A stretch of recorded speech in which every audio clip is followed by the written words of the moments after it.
السلام عليكم ورحمة الله وبركاته والحمد لله الحمد لله رب العالمين والصلاة والسلام على رسول الله وعلى آله وصحبه أجمعين أما بعد ഏറ്റവും സ്നേഹനിധികളായ എൻ്റെ പ്രേക്ഷകരെ സഹോദര സഹോദരിമാരെ വാത്സല്യനിധികളായ എൻ്റെ വിദ്യാർത്ഥിനികളെ ഇന്നത്തെ നമ്മുടെ ചർച്ചാ വിഷയം അല്ലാഹു സുബ്ഹാനഹു വ തആല ചില കാര്യങ്ങളൊക്കെ സൃഷ്ടികളിൽ നിന്ന് മറച്ചു വെച്ചിട്ടുണ്ട്.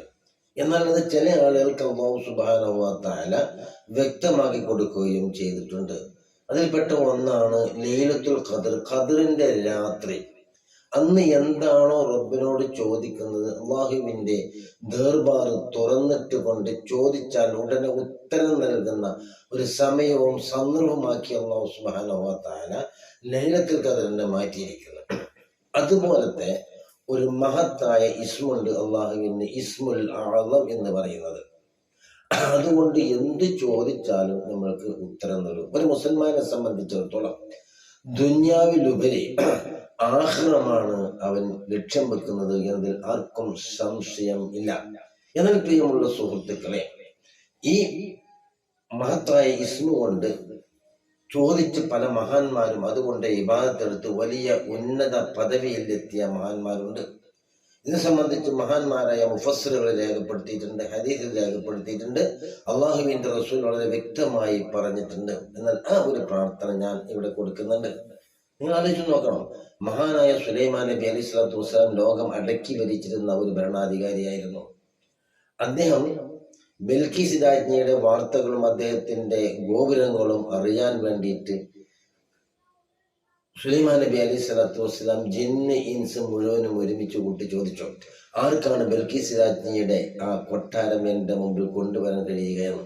എന്നാൽ ജിന്നിൽപ്പെട്ട ഒരു മനുഷ്യൻ പറഞ്ഞു, ഞാൻ അങ്ങയുടെ സ്ഥലത്ത് നിന്ന് എഴുന്നേൽക്കുന്നതിൻ്റെ മുമ്പായി കൊണ്ടുവരാമെന്ന്. പക്ഷേ ഇസ്മുൽ അഅ്ളം അറിയുന്ന ഒരു മഹാനായ ഒരു മഹാവ്യക്തിത്വത്തിന്റെ ഉടമയുണ്ടായിരുന്നു. അദ്ദേഹം പറഞ്ഞു, നിങ്ങൾ കണ്ണ് പൂട്ടി തുറക്കുന്നതിന്റെ മുമ്പായി ആ ബൽക്കീസ് രാജ്ഞിയുടെ കൊട്ടാരം ഞാൻ നിങ്ങളുടെ മുമ്പിൽ കൊണ്ടുവന്ന് വെച്ച് തരാം എന്ന് പറഞ്ഞ ആ ഒരു മഹാവ്യക്തിത്വത്തിന്റെ ഉടമ അള്ളാഹുവിന്റെ മഹത്തായ ഇസ്മുൽ അഅ്ളം കൊണ്ട് ഇബാദത്ത് എടുക്കുകയും അതുകൊണ്ട് പ്രാർത്ഥിക്കുകയും ചെയ്തിരുന്ന ഒരു മനുഷ്യനായിരുന്നു. തന്നെയല്ല, ഇത് കൊണ്ട് ഹയാത്താക്കിയ ചില ആളുകൾക്ക് അല്ലാഹു സുബ്ഹാനഹു വ തആല ചില യോജിക്കാത്ത ചില കാര്യങ്ങൾ വന്നപ്പോൾ അദ്ദേഹത്തിൽ നിന്ന് അത് ഊരിയെടുക്കുകയും ചെയ്തിട്ടുണ്ട്. മൂസ നബി അലൈഹി സ്വലാത്തു വസ്സലാമിന്റെ കാലഘട്ടത്തിൽ ഒരു വ്യക്തിക്ക് അത് വളരെ വ്യക്തമായി അല്ലാഹു സുബ്ഹാനഹു വ തആലയുടെ അടുക്കിലേക്ക് അടുക്കുകയും ഈ പ്രാർത്ഥന, ഈ കാര്യങ്ങൾ ഇസ്മുൽ അഅ്ളം കൊണ്ട് ഇബാദത്ത് എടുക്കുകയും ചെയ്തിരുന്നു. അള്ളാഹ് ചോദിച്ചാൽ എന്തും ഉത്തരം കിട്ടും. അങ്ങനത്തെ ഒരു മഹാവിദ്യത്വത്തിന്റെ ഉടമ മൂസ നബി അലൈഹി സ്വലാത്തു വസ്സലാമിനെ എതിൽ പ്രവർത്തിക്കുകയും പ്രാർത്ഥിക്കാൻ ഒരുങ്ങുകയും ചെയ്തപ്പോൾ അല്ലാഹു സുബ്ഹാനഹു വ തആല അതിനെ നീക്കിക്കളയുകയും ആ മനുഷ്യനെ അല്ലാഹു തആല ഒരു കെൽബിനോടാണ് ഉപമിച്ചിരിക്കുന്നത്. അപ്പൊ അത് രണ്ടും ഉണ്ട്. അപ്പൊ അത് നമ്മൾക്ക് ഇന്ന് പറയാൻ പോകുന്നത്, നമ്മളൊക്കെ ലൈഫായ ബലഹീനരായ അടിമകളാണ്. അള്ളാഹുവിന്റെ ദർബാറിലേക്ക് നമ്മൾ കൈ ഉയർത്തുമ്പോൾ ഈ പ്രാർത്ഥന നമ്മളൊന്ന് ഉപയോഗപ്പെടുത്തുക. നിങ്ങൾ ആലോചിച്ച് നോക്കണം, അത് അതിൽ മഹത്തായ ഒരു ഇസ്മ ഉൾപ്പെട്ടു എന്നുള്ളതാണ് മുഫസ്സിറുകൾ പറയുന്നത്. അത് യാ ഹയ്യു യാ ഖയ്യൂം എന്ന ഒരുപാട് അഭിപ്രായങ്ങൾ അതിൽ വന്നിട്ടുണ്ട് കേട്ടോ. അതിൽ ജലാലി വല്ലിക്റാം എന്നാണ് എന്നൊക്കെ വന്നിട്ടുണ്ട്. പക്ഷെ യാ ഹയ്യു യാ ഖയ്യൂം എന്നുള്ളതാണ്. അപ്പൊ നമ്മൾ പരിശുദ്ധ ഖുർആനിൽ ആയത്തുൽ കുർസിയിൽ കാണാം, അല്ലാഹു ലാ ഇലാഹ ഇല്ലാ ഹുവൽ ഹയ്യുൽ ഖയ്യൂം. അതുപോലെ സൂറത്ത് ആലി ഇംറാനിന്റെ ആദ്യത്തിൽ തന്നെ കാണാം, അലിഫ് ലാം മീം അല്ലാഹു ലാ ഇലാഹ ഇല്ലാ ഹുവൽ ഹയ്യുൽ ഖയ്യൂം. അതുപോലെ സൂറത്ത് ത്വഹ 111 ആയത്തിൽ കാണാം, വഅനത്തിൽ വുജൂഹിൽ ഹയ്യുൽ ഖയ്യൂം. ഇത് വളരെ മഹത്തേറിയ ഒരു ഇസ്മാണ്. അപ്പൊ എങ്ങനെ നമ്മൾ ഇതിനെ ഉപയോഗപ്പെടുത്തുക എന്നുള്ളതാണ്. മഹാനായ അഷ്റഫുൽ സ്വല്ലല്ലാഹു അലൈഹി വസല്ലം തങ്ങളും സ്വഹാബത്തും പള്ളിയിലിരിക്കുമ്പോൾ ഒരു മനുഷ്യൻ ഇങ്ങോട്ട് കയറി വന്നു.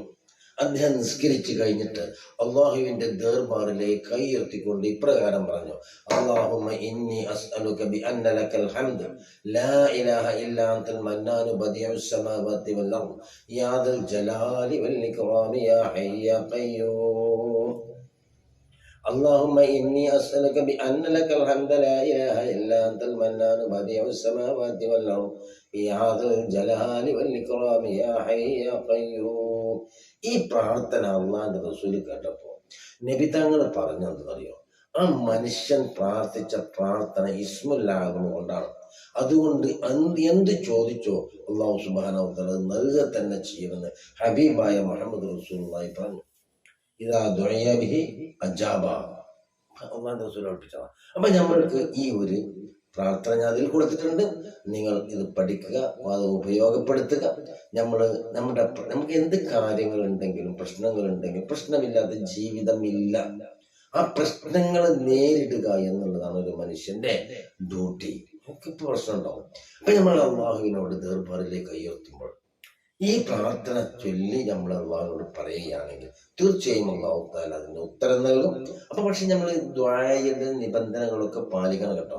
എന്താ വേണ്ടത്? ഒന്ന്, തുടക്കത്തിൽ അൽഹംദുലില്ലാഹി റബ്ബിൽ ആലമീൻ അല്ലാഹുമ്മ സ്വല്ലി അലാ മുഹമ്മദിൻ വഅലാ ആലി മുഹമ്മദ്, പിന്നെ ഒരു സ്വലാത്ത് ഇല്ല. ഏത് സ്വലാത്തായാലും പാടില്ല. ഇബ്രാഹിം ഏത് സ്വലാത്താണെങ്കിൽ അങ്ങനെ, അതിലല്ലാത്താണെങ്കിൽ അങ്ങനെ.